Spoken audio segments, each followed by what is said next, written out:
Salut, bon alors, qu'est-ce qu'on va bricoler aujourd'hui? Eh ben, je vous propose de remplacer le bois. Je vais virer le bois, fini le bois. Ça fait 3 ans que j'ai des Tesla. J'ai eu une Model 3 long range où il y avait le bois. J'ai eu cette version performance depuis 2021 qui était avec un insert en carbone par-dessus, qui était très beau, en vrai carbone mat, qui est vraiment sympa. Là, je l'ai enlevé, donc j'ai retrouvé le bois. C'est pas mal. Je trouve que ça va pas forcément hyper bien avec la couleur blanche de la voiture et avec l'intérieur noir dans cette version performance.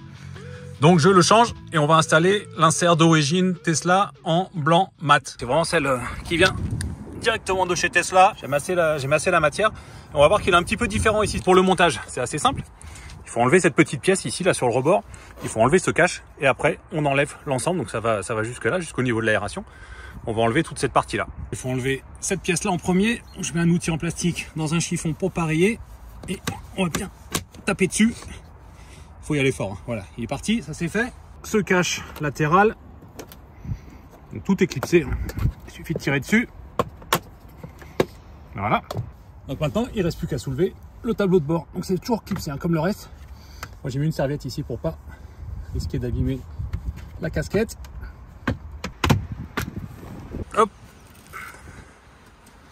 Attention à rien rayer, soulève-le bien.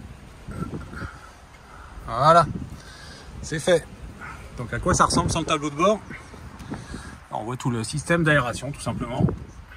Donc celui en bois d'origine, celui blanc Tesla. Et on voit la différence, ça c'est la version V1 on va dire. Et là le V2. Alors j'ai l'impression que la peinture est un peu plus foncée. Et surtout ici avant on avait ce clip là qui allait sur le côté. Comme ça. En clipsé dedans évidemment, plus propre. Là c'est en un seul morceau, c'est tout intégré.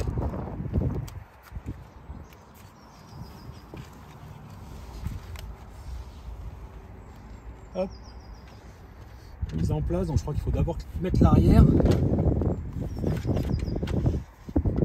On va pareiller l'écran et le volant. Une fois qu'il est en place, il y a juste à le clipser. Là, ça bouge plus. Là, tu vois, ici c'est un peu plus propre. Avant c'était en 2 pièces. On remet le dernier cache.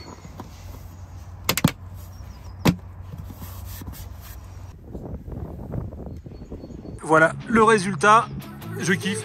Une matière bien mat, c'est pas un covering, bien blanc, cohérent avec l'extérieur, cohérent avec le thème noir et blanc sur cette voiture, avec le volant avec les coutures blanches. Écoutez, moi j'adore le résultat. Allez, à bientôt, salut!